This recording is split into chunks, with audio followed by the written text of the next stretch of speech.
एक और खबर सामने आ रही है इंडिया से कि इंडिया ने सैटेलाइट का कोई तजर्बा किया है वहां पर मिसाइल मारने का, तो नासा ने भी उसके खिलाफ बात की है और कहा है कि इससे खतरात लाहिक होंगे। और फिर साथ साथ ये भी खबरें सामने आ रही हैं कि इंडिया जो है वो सालाना 10 अरब डॉलर से जायद का असला खरीदता है और 40 से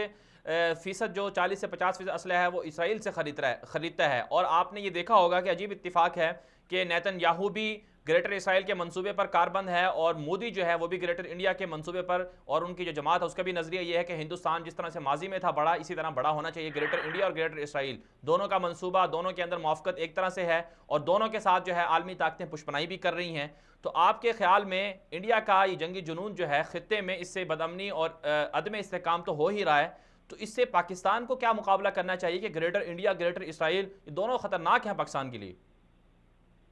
देखिए जी, हमारे लिए तो दोनों एक ही तरह के बड़े दुश्मन हैं। हमारे कयाम के, पाकिस्तान के क्याम के साथ ही 1947 से लेके आज तक हिंदुस्तान के जो वहाँ के जनूनी हिंदू हैं वो उस वक्त भी ग्रेटर हिंदुस्तान की बात करते थे, वो उस वक्त भी महाभारत की बात किया करते थे। तो ये हिंदुत्व का जो इनका नजरिया है वो यही है कि पाकिस्तान है और बर्मा भी और ये नेपाल भी और ये सारे खिता जो है इस पर हिंदुस्तान की वो कायम हो जाएगी हेगमनी। लेकिन ऐसा हुआ है आज तक नहीं हो सका। अब तो सिचुएशन ये है कि नेपाल और बर्मा भी इसके तसल्लुत से आजाद हो रहे हैं। इंडिया के इर्द गिर्द जितने भी छोटे मुल्क हैं वो सारे ममालिक पाकिस्तान के करीब आ रहे हैं इंडिया के इसी अहमकाना रवैये की वजह से। और दूसरी बात ये है कि मौजूदा दुनिया जो इस वक्त जिस दुनिया में हम जिंदा हैं उसमें अमेरिका समेत जितने भी लोग इंडिया की पुष्टनाई कर लें, अब ये मुमकिन नहीं है कि इंडिया उसके लिए अपनी ताकत के जरिए से पाकिस्तान जैसे एक एटमी मुल्क को अपने उसमें अनडू कर सके और फिर दोबारा से एक ग्रेटर हिंदुस्तान बना सके। और इसी तरह से इसराइल को भी ये मैं नहीं समझता कि ये मुमकिन है कि वो अपनी सरहदों से बाहर निकल सके, बल्कि उसको तो अभी तक तस्लीम भी नहीं किया दुनिया के बेशतर ममालिक ने। तो ये एक अहमकाना रवैये, इंतहा पसंदाना रवैये और दोनों तरफ मौजूद है। और मैं ये समझता हूँ कि इन दोनों ममालिक के रवैयों से उनके इलाकों में, उनके खित्तों में अदम इस्तेहकाम तो जो है वो है, इससे आलमी अमन को खतरा है। हिंदुस्तान का, भारत का जो महाभारत का तस्वर है वो सिर्फ पाकिस्तान, इंडिया या जनूबी एशिया के लिए खतरा नहीं है। जिस तरह से भारत असले के ढेर लगा रहा है, उसके बाद जिस तरह से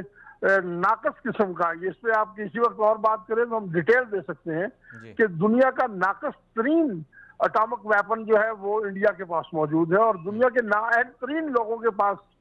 उसका कंट्रोल है। जहां आए दिन चोरियां होती हैं, जहां उनके एटमी जो अफजूदा यूरेनियम है वो दिल्ली के कबाड़िए की दुकान पे पाया गया और जहां से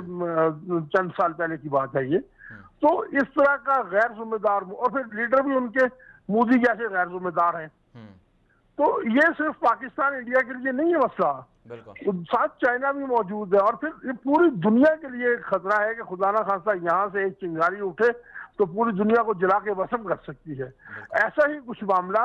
इसराइल के पास है। हालांकि इसराइल को ये खुशफहमी है कि उसके इर्द गिर्द कोई पाकिस्तान नहीं है जो उसको हैंडल कर सके,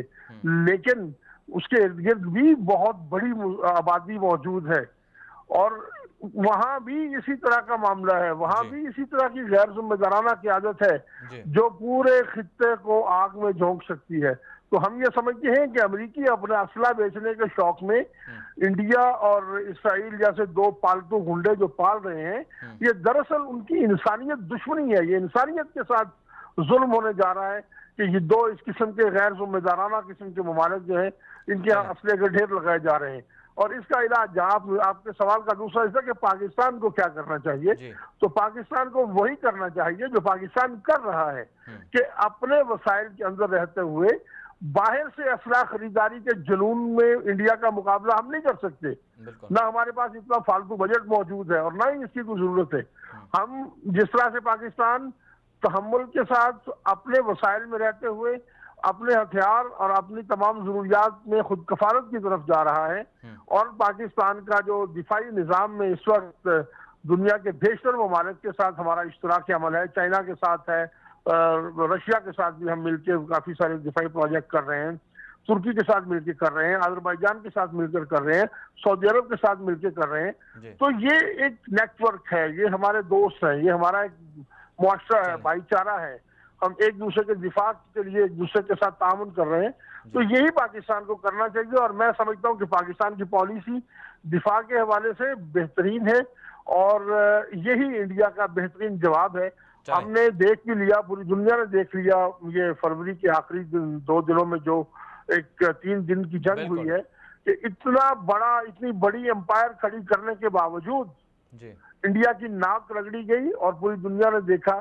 कि वो कुछ भी नहीं बिगाड़ सका।